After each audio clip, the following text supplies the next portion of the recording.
Nano उर्वरकों पे लगभग 9 साल से इसको काम कर रही है। कितने साल से? 9 साल से। और आज के वर्तमान परिवेश में आप लोग नैनो उर्वरकों से काफी जो है जूझ रहे होंगे। बहुत सारे लोग अप्लाई कर रहे हैं, बहुत सारे लोग कह रहे होंगे कि हम क्यों करें, नहीं कर पाए। ये चीजें हैं जो मैं प्रैक्टिकल आपको बता रहा हूँ। ये दोनों चीजें हो रही, ठीक है। नैनो उर्वरक वही इस समय प्रयोग कर रहा है कि जो इफको की बहुत करीब है, जो इफको की बहुत करीब है। जैसे यहाँ बहुत सारे ऐसे लोग आए होंगे कि वो चाहते हैं कि बोरे पे इफको लिखा हो वही हम खाते हैं, ठीक है। ये क्या है? एक आपका एक विश्वास है, ठीक है। एक विश्वास है कि इफको के बोरे में जो है चीज वो गलत नहीं हो सकती। हम लोग भी कोशिश करते हैं कि जैसे अभी यही यूरिया का प्लांट है, हमारे बहुत सारे जो है विश्लेषक उसमें लगे हुए हैं, वैज्ञानिक हैं, वो हर 4-6 घंटे में चेक करते हैं कि जो आपको यूरिया 46% की दी जा रही है उसमें कहीं ऐसा तो नहीं कम बेशी हो रहा है। बोरे में आप देखेंगे कि 46.4% लिखा रहता है, इसमें यन है। लेकिन हम लोग जो आपको यन दे रहे हैं, हमारा जो वैज्ञानिक यहाँ बताता है कि वो 46.7%, ठीक है। 3% हम ज़्यादा ही देते हैं। और इनको ही ऐसी संस्था है कि वो उस पर विश्वास रखती है कि साईं इतना दीजिए जामे कुटुंब सवाल, हे प्रभु मुझे इतना अन्न दो, धन दो, जिससे मैं अपने परिवार की परवरिश कर सकूं, और दूसरे जो कोई भूखा हो, साधु सन्यासी हो, उसको भी उन्हें भोजन करा सकूं, ठीक है। तो इनको भी वैसे है, जो गुणवत्ता है उसमें कहीं कंप्रोमाइज नहीं करती। लेकिन हुआ क्या, आज देखिए बहुत सारे लोग, चाहे आपके माननीय प्रधानमंत्री हो, चाहे कृषि मंत्री हो, सारे के सारे लोग मोटे अनाज की बात करते हैं। मोटा अनाज, दो चीजें हमारे समाज में जो स्वास्थ्य की समस्याएं हैं, दो चीजों से पैदा हुई है। पहला तो यह है कि अधिक से अधिक मात्रा में यूरिया का प्रयोग करना, और दूसरा कारण है अधिक से अधिक मात्रा में गेहूं का सेवन करना, जो हम गेहूं का सेवन करते हैं आटे का। इन दो चीजों से हमारे स्वास्थ्य पे बहुत सारी ऐसी बीमारियां आ गई, हमको लग गई कि कहीं न कहीं हम हर परिवार, आजकल का आप देखिए, हर परिवार में कोई न कोई ब्लड प्रेशर का पेशेंट है, डायबिटीज का पेशेंट है, दमे का रोगी है, ठीक है। और एक वो गंभीर बीमारी एक है जो आप लोग जानते हो, नाम गंभीर बीमारी का मैं यहाँ नहीं लिखा, ठीक है। वो गंभीर बीमारी भी इसी दो चीजों से पैदा होती है, विशेष रूप से गेहूं। गेहूं देखिए बहुत चिपचिपा होता है। क्या होता है? जैसे ऐसे अंगुलियों में लेंगे, आप लोग आटा गूंथते हो ना, ऐसे करो, बहुत चिपका रहता है। तो क्या आप समझते हैं आपके आंतों में जाएगा तो वो बिल्कुल सही है? आपके आंतों में एक रिसर्च हुआ है, कम से कम वो 15 से 20 साल रहता है। वो भी एक बीमारी का कारण है। आज लोग मोटे अनाज की बात करते हैं, उसी तरीके से इफको के लोग इस समय क्या कर रहे हैं कि जो यूरिया का दुष्परिणाम है उसको दूर करने के लिए हम लोगों ने नैनो उर्वरक, नैनो यूरिया बनाया। क्या बनाया? नैनो यूरिया बनाया। जो आप कहते हैं ना बहुत सारे कि बहुत उमस हो रही है, बहुत गर्मी है, इस गर्मी और उमस में हमारे यूरिया का भी बहुत बड़ा रोल है। आपको अगर घूमोगे सुबह, आप देखिए बहुत सारे नीम के पौधे लगे हुए।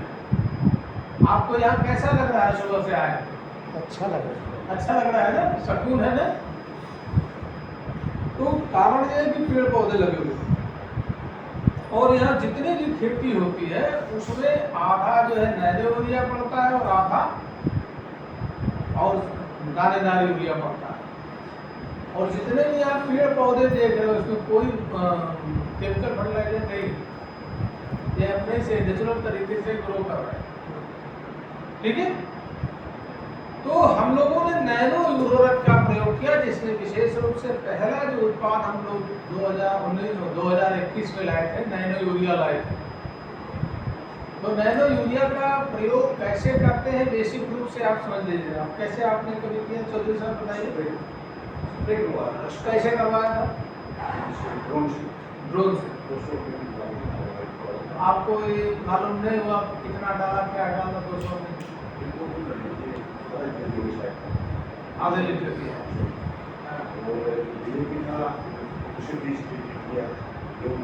हाँ 20 लीटर किया। हाँ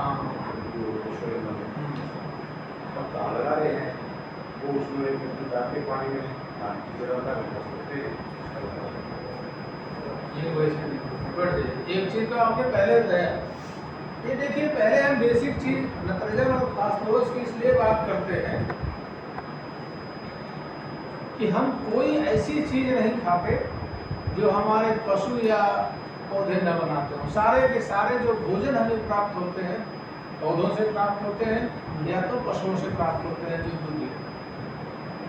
हम सारे के सारे जो मानव शक्ति है या मानव संसाधन है, सारे के सारे लोग जो पौधे भोजन बनाते हैं उसके ऊपर ही टिके हुए हैं।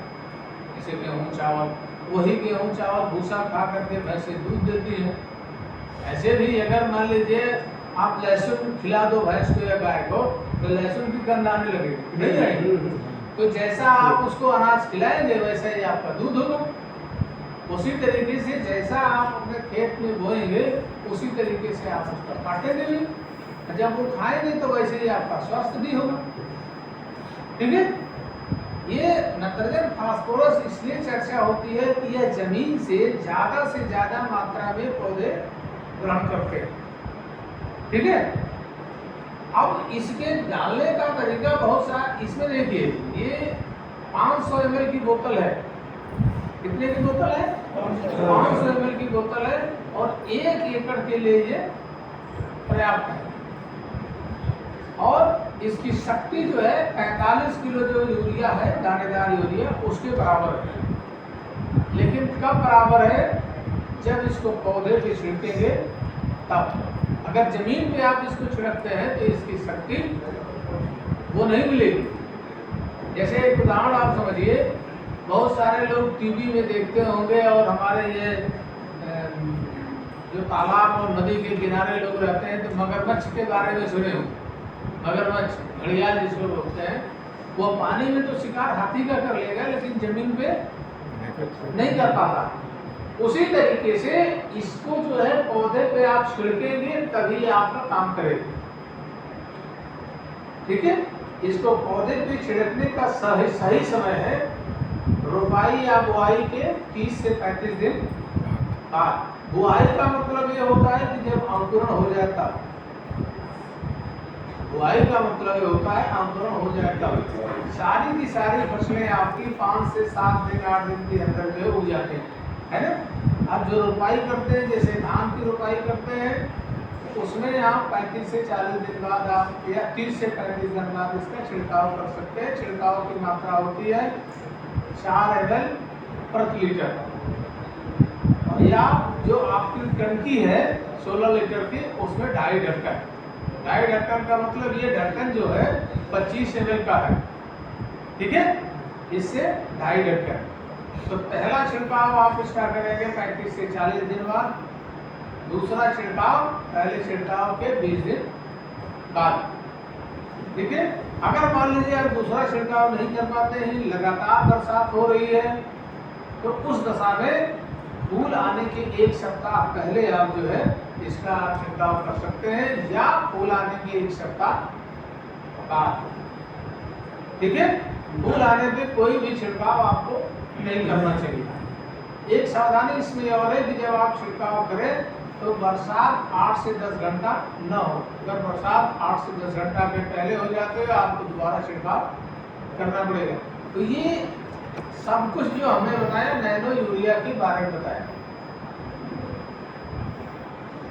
बताइए आप लोग कितने दिन बाद करना चाहिए इसका छिड़काव? 30 से 35 दिन बाद। आप केवल एक 30 से 35 दिन बाद आप नोट करिए, और रोपाई का हो चाहे अंकुरण का हो, कुछ भी हो, 30 से 35 दिन बाद आप नोट करिए और अपना अपने आंखों से देखते रहिए।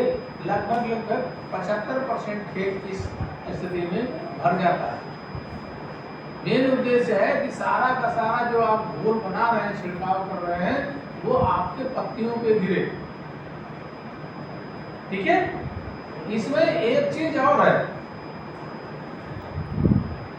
इससे उत्पादन भी बढ़ता है। उत्पादन क्यों बढ़ता है? जो हमारे अभी झारखंड या वो बच्चे आए अभी यंग थे, कहाँ के थे? राजस्थान के थे।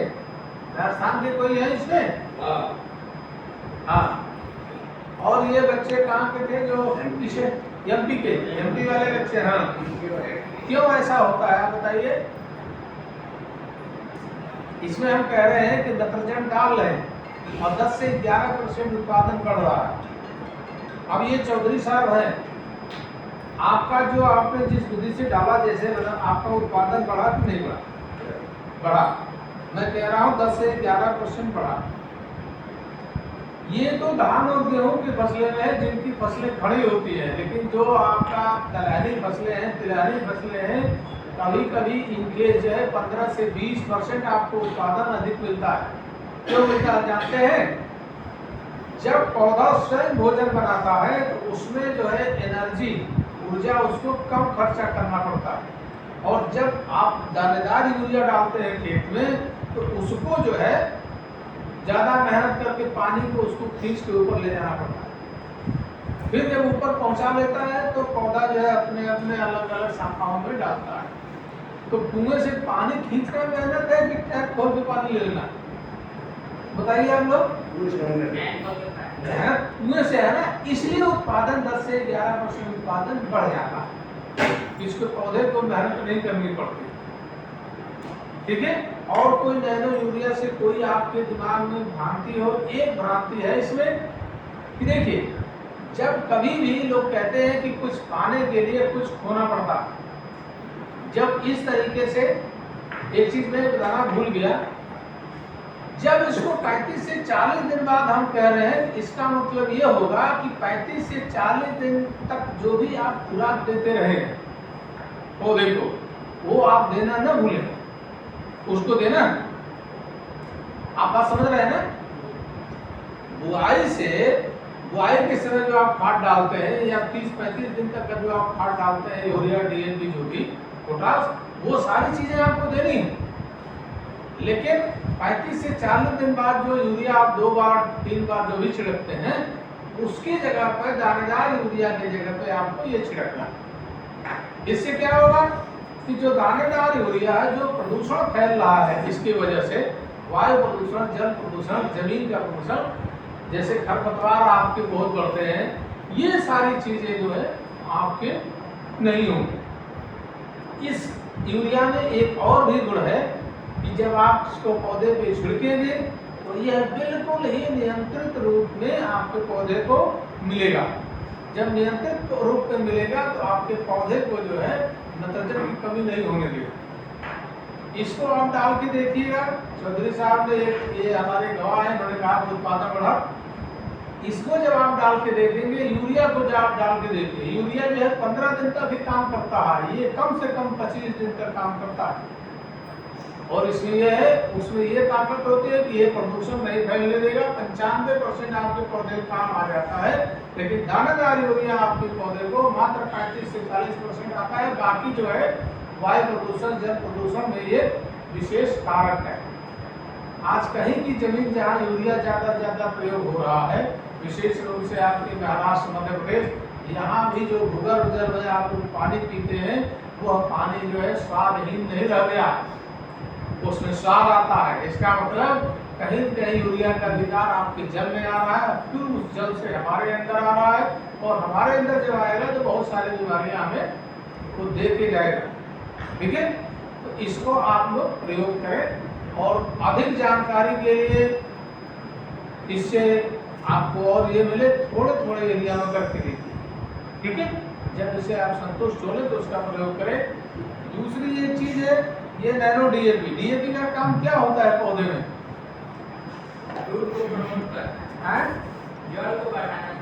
जड़ को बढ़ाना। आप कहाँ से, बिहार से हैं? जड़ को बढ़ाना। देखिए और कोई बताए? फूल का विकास करना। हाँ? फूल का विकास करना। फूल का विकास करना। देखिए जो हमारी जो यहाँ बहनें बैठी हुई हैं ये जानती हैं कि बच्चों को जब दिया जाता है दूध वगैरह तो उसका क्या महत्व होता है उसके जीवन में। और सबका जो जीवन आप लोगों को, कुछ लोगों को ये लगेगा, लेकिन सबकी आयु जो है जब आप वो गर्भावस्था में सबकी आयु तय हो जाती है। गर्भावस्था में 9 महीने से ही 9 महीने के बाद आपकी उम्र तय हो जाते हैं कि कितना किसको ये रहना है। जैसे जब जड़ों का विकास होता है तो आप देखिए ये जमीन का है ऊपरी हिस्सा, ठीक है, बड़े ध्यान से देखिएगा, और ये है 15 सेंटीमीटर। जो जमीन से 15 सेंटीमीटर तक का होता है, यह सारे के सारे पौधे जैसे आपका धान में हो 80% पोषक तत्वों की पूर्ति इसी गहराई से करते हैं, ठीक है। लेकिन जब आप नैनो डीएपी से प्रयोग करेंगे तो जड़ों की संख्या और जड़ों की लंबाई जब बढ़ेगी तो यह 15 से नीचे अगर जाएंगे तो आपका यहाँ से भी ये जो पोषक तत्व खींच के ले आएंगे, तो वही तो पौधा स्वस्थ होगा। और सबसे बड़ी बात यह है इससे जब शोधन आप कर देंगे और एक दानेदार जो आप छिड़कते हैं, दानेदार जो दाना जहाँ रहता है, जब जड़ आपकी उगेगी, जब बीज से जड़ निकलेगी, जब उगेगी तब आपके पौधे को मिलेगा, खोजते हुए जाएगी कहाँ कहाँ दाना पड़ा हुआ। दाना नहीं टहल के जाता है जड़ के पास, ये जान लीजिए आप, ये आपकी जड़ें खोजती हुई भोजन पहुंचती है, ठीक है। इसमें जब इससे ट्रीटमेंट करेंगे तो जड़ों को कहीं जाना नहीं है, तुरंत उसके अंदर आ जाएगा भोजन और वो तुरंत जब ही उगेगी तो आपका पौधा बड़ा स्वस्थ दिखाई देगा। जो दानेदार डीएपी है उसके अपेक्षा आपका बहुत स्वस्थ दिखाई देगा। अगर इस विधि से आप करते हैं तो आपको आधा डीएपी नहीं डालनी होगी, ठीक है। इसको 3-4 तरीके से आप अपने खेतों में पहुंचा सकते हैं। पहला तरीका होता है 1 किलो बीज में 5 ml दवा नैनो डीएपी, ठीक है। तो अगर हमारे पास जो है 50 किलो गेहूं है 1 एकड़ में, तो कितना इसमें दवा लगेगी नैनो डीएपी? 250 ml। अगर 250 ml में डीएपी में सारे दानों तक नहीं पहुंचाएंगे तो क्या करना पड़ेगा आपको? 1 से 1.5 लीटर पानी इसमें मिला लेना चाहिए, ठीक है। आवश्यकता अनुसार पानी इसमें मिला करके पूरे ढेर पे मिला करके कोशिश करिए कि हर दाने में वह घोल चिपक जाए और आधा घंटा आप रखिए, उसके बाद सुखा के बॉयल कर दीजिए। इससे सबसे बड़ा फायदा होता है कि आपके डीएपी को उगते ही डीएपी को पौधे को डीएपी मिल जाएगा। आपका पौधा 1 से 2 दिन पहले जर्मिनेट होगा, अंकुरण भी 1-2 दिन पहले हो जाएगा, ठीक है, और डीएपी भी मिल जाएगी। इसका दूसरा तरीका होता है जड़ों को शोधन करके। जितने भी आप साग सब्जी बोते हैं, जड़ वाली रोपाई करते हैं, उनको अच्छी तरीके से जड़ को साफ कर लीजिए और 1 लीटर पानी 1 लीटर पानी में 5 ml नैनो डीएपी। और अगर आपको ज्यादा एरिया में करना है तो आप 8 से 10 लीटर पानी ले लीजिए। 10 लीटर पानी में हम समझते हैं कि जो 1 एकड़ आपका क्षेत्रफल है उसमें आप रोपाई कर सकते हैं। जड़ों का शोधन कैसे करेंगे? जैसे मान लीजिए हमने 10 लीटर पानी लिया तो कितनी नैनो डीएपी चाहिए? नैनो डीएपी कितने चाहिए? 1 ml के 1 लीटर में 5 ml, 10 ml में 50 ml। आप 50 ml नैनो डीएपी डालिए और उसमें जड़ों को कम से कम 25 से 30 मिनट तक रख दीजिए। जितने मिनट तक रखेंगे उतने दिन तक का ये भोजन ले लेगा। नैनो डीएपी से ये अपना भोजन जड़ें खींच लेंगी और तुरंत काम करना शुरू कर देंगे। आप जाके देखिएगा, आपको समय मिलेगा तो ये जितने भी धान लगाए गए हैं नैनो डीएपी से शोधित करके हैं और कोई भी धान पीला नहीं हुआ। ये भी देखिए, कोई भी धान पीला नहीं हुआ। क्यों? क्योंकि उसको नाइट्रोजन भी मिल गया है और पोटास भी मिल गया है, उसको कहीं ढूंढने की जरूरत नहीं है। और जब आप नैनो डीएपी डालते हैं, नैनो यूरिया डालते हैं, उसी समय 2.5 ढक्कन प्रति टंकी के हिसाब से आप नैनो डीएपी भी डाल दें तो उसको छिड़काव करते हैं, आपको आधे डीएपी और आधे यूरिया डालने की जरूरत नहीं है और उत्पादन भी आपका 10 से 11%। जो अन्य वाली फसलें हैं, अगर आप दलहनी फसलों में करते हैं, तिलहनी फसलों में करते हैं, तो मेरी अपनी गारंटी है कि 15 से 20% आपको उत्पादन अधिक मिलेगा। 50% नैनो ये दानेदार यूरिया और दानेदार डीएपी कम करने के बाद भी। ऐसे सबसे बड़ा फायदा होगा, पौधों को जब आप छिड़केंगे तो कीड़े मकोड़े भी कम आएंगे। इससे क्यों? क्योंकि जो खरपतवार है उनको बहुत कम भोजन मिलेगा, दूसरे बहुत सारे बीमारियां नहीं आएंगी और आपका जो उत्पादन जो होगा गुणवत्ता युक्त होगा। जब ये आपके पौधे में नैनो यूरिया नैनो डीएपी रहती है तो ये जब जड़ें जितने अंदर अंदर जाएंगे उतने ही पोषक तत्वों का दोहन करके ले आएंगे और वही अपने दानों में और घर में स्टोर करेंगे जो हम लोग खाते हैं। और 2 उत्पाद और आए हुए हैं, नैनो जिंक है, नैनो कॉपर है। ये देखिए, ये नैनो कॉपर है, ठीक है। इसको चाहिए मार्केट में, इसमें बहुत कम है। तो इसका भी 2 ml प्रति लीटर के हिसाब से अगर आप नहीं दे देंगे तो ये ढक्कन जाने है, ढक्कन भी उसी हिसाब से 1 टंकी में 2.5 ढक्कन, ठीक है। 2.5 अपना याद रखिए, 5 याद रखिए, काम करते रहिए। बाकी तो बहुत सारे लोग के मोबाइल नंबर है, मेरा भी आप मोबाइल नंबर लीजिए। फील्ड में किसी भी प्रकार की जरूरत हो, नैनो वगैरह जरूरतों से आप भी हो, बहुत सारी एग्रीकल्चर की चीजें हैं। और ये भी आपका नैनो जिंक है, ठीक है। ये भी आप अगर एक छिड़काव कर देते हैं इसका नैनो जिंक का, तो आपको जिंक की कमी पौधों में नहीं होगी। सबसे बड़ा नैनो उर्वरकों का ये होता है कि जो आपके पौधे को आवश्यक है उतना ही पौधा लेता है और धीरे धीरे ये रिलीज होता रहता है, ठीक है। अगर आप लोगों को और नैनो उर्वरकों से कोई संबंधित जानकारी हो तो आप दे सकते हैं, अन्यथा मैं जो कन्वे करना चाहता था नैनो उर्वरकों के बारे में आपको बता दिया। और जो कल का प्रोग्राम है जो इन लोगों ने तय किया है 6 बजे प्रातः से ही है जाने का।